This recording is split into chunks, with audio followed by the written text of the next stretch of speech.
காதல் கதை. ஒரு காதல் கதை தமிழ். இந்த கதையின் முன்னணி இரு பாத்திரங்கள் சுரேஷ் மற்றும் சித்ரா.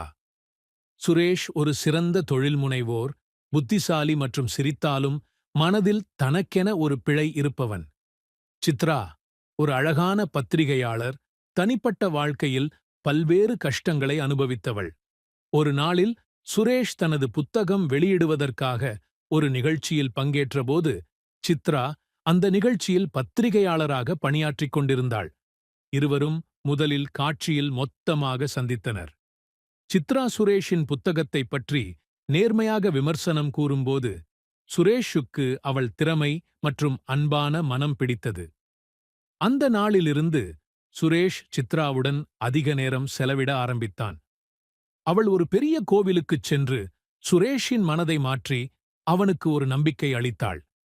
சுரேஷ் சித்ராவின் மனதை புரிந்து கொண்டு அவளை நேசிக்க ஆரம்பித்தான்.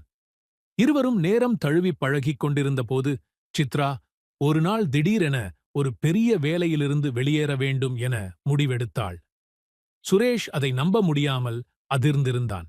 ஆனால் சித்ரா அவனுக்கு சொல்லிவிட்டாள், நாம் எதையும் விரும்பினாலும் வாழ்க்கையின் தனித்துவம் மற்றும் வழிகள் எப்போதும் மாறக்கூடும்.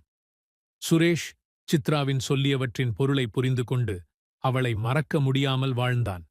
அவர்களின் காதல், நம்பிக்கை மற்றும் அன்பு எதிலும் பின்தொடர்ந்தது.